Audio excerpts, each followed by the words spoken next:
જય શ્રી કૃષ્ણ મિત્રો। આજે વૈશાખ માસની શુક્લ પક્ષની ચોથ એટલે વિનાયક ચોથ। આજે ભગવાન શ્રી ગણેશની પૂજા કરી લાડુનો પ્રસાદ ધરાવાય છે। વિધિ વિધાનથી પૂજા કરાય છે। ભગવાન શ્રી ગણેશને પ્રિય લાડુ, દુર્વા અને સિંદૂરનું આજના દિવસે ખાસ મહત્વ છે, જેના વગર ભગવાન શ્રી ગણેશની પૂજા આજે અધૂરી છે। આજના દિવસે ભગવાન શ્રી ગણેશની પૂજા કરવાથી શ્રી ગણેશ ભક્તોના વિઘ્નો હરે છે। આખું વર્ષ શુભ મંગલમય રહે છે। આ ચોથને વિનાયક ચોથ કહેવાય છે, જેનું ગુજરાત સૌરાષ્ટ્રમાં આ ચોથનું ખાસ મહત્વ છે। આજના દિવસે ભગવાન શ્રી ગણેશને પંચામૃતથી સ્નાન કરાવી ત્યારબાદ શુદ્ધ ગંગાજળથી સ્નાન કરાવી ગણેશની સ્થાપના કરવી। આમ તો ભગવાન શ્રી ગણેશની સ્થાપના બાજટ કે પાટલા પર કરાય છે, પરંતુ આજના શુભ દિવસે ભગવાન શ્રી ગણેશની સ્થાપના સુપડામાં કરાય છે। સુપડામાં ઘઉંની ઢગલી કરી શ્રી ગણેશને સ્નાન કરાવી શુદ્ધ ઘીમાં સિંદૂર ઘોળી ભગવાન શ્રી ગણેશને સિંદૂરનો લેપ કરાય છે। ત્યારબાદ સુપડા પર તેની સ્થાપના કરાય છે। ભગવાન શ્રી ગણેશને દુર્વા, અક્ષત, પુષ્પ ચડાવી લાડુનો પ્રસાદ ધરાવાય છે। આ પૂજા મધ્યાહન સમયે કરાય છે। વધેલા સિંદૂરથી ઘરના મુખ્ય દરવાજે શુભ લાભ લખવામાં આવે છે, જેનાથી ઘરમાં શુભતા સાથે મંગલતાનો પ્રવેશ થાય છે। ત્યારબાદ સંધ્યા સમયે ધૂપ, દીપ આરતી કરી ભગવાન શ્રી ગણેશનું ઉત્થાપન કરાય છે। જે ઘઉં પર ભગવાન શ્રી ગણેશની સ્થાપના કરી હોય તે ઘઉં અનાજ ભરવાની કોઠી કે જેમાં આખા વર્ષના ઘઉં ભરેલા હોય તેમાં તે ઘઉં ઉમેરી દેવાય છે। એવું કહેવાય છે કે આ વિધિ વિધાનથી પૂજા કરવાથી આખું વર્ષ ઘરમાં ધન ધાન્યના ભંડાર ભરેલા રહે છે। ભગવાન શ્રી ગણેશની કૃપાથી ઘરમાંથી અન્ન કે ધન ખૂટતું નથી, કારણ કે સુપડું એ અક્ષય પાત્ર કહેવાયું છે, જેના પર ભગવાન શ્રી ગણેશ બિરાજમાન થઈ રિદ્ધિ સિદ્ધિ સહિત તેની પૂજા કરવાથી ભગવાન શ્રી ગણેશ, માતા લક્ષ્મી સાથે અન્નપૂર્ણાની કૃપા પ્રાપ્ત થાય છે। આથી આ દિવસે વિધિ વિધાનથી ભગવાન શ્રી ગણેશની પૂજા કરાય છે, પરંતુ આ દિવસે ચંદ્ર દર્શન નથી કરાતા। આ દિવસે ચંદ્ર દર્શન કરવાથી દોષ લાગે છે। જો બીજના દિવસે ચંદ્ર દર્શન કર્યા હોય તો આ દિવસે ચંદ્ર દર્શન કરી શકાય। આ રીતે આજના દિવસે ભગવાન શ્રી ગણેશની પૂજા કરી લાડુનો પ્રસાદ ધરાવો। થોડો પ્રસાદ ગરીબો કે બ્રાહ્મણોને વહેંચવો, જેનાથી ભગવાન શ્રી ગણેશ પ્રસન્ન થશે।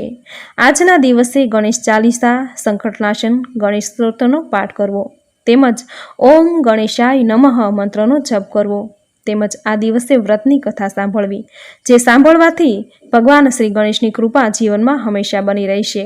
ધન, ધાન્ય, સુખ, સંપત્તિ, સંતાનના આશીર્વાદ મળશે। તો આ હતું વિનાયક ચોથ વ્રતની વિધિ અને મહાત્મા। હવે સાંભળશું આજની કથા। એકવાર માતા પાર્વતીએ ભગવાન શિવજી સાથે ચોપાટ રમવાની ઈચ્છા વ્યક્ત કરી। શિવજીએ ચોપાટ રમવાનું શરૂ કર્યું, પરંતુ આ રમતમાં મુશ્કેલી એ હતી કે હાર જીતનો નિર્ણય કોણ કરે।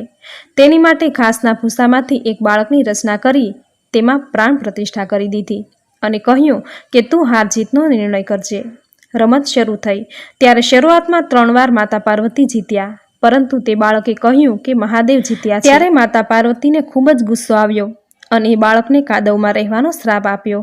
બાળકે માફી માંગી ત્યારે માતા પાર્વતીએ કહ્યું કે 1 વર્ષ પછી નાગકન્યાઓ અહીં આવશે, તેમના કહ્યા પ્રમાણે શ્રી ગણેશ ચતુર્થીનું વ્રત કરવાથી તારા કષ્ટ દૂર થઈ જશે।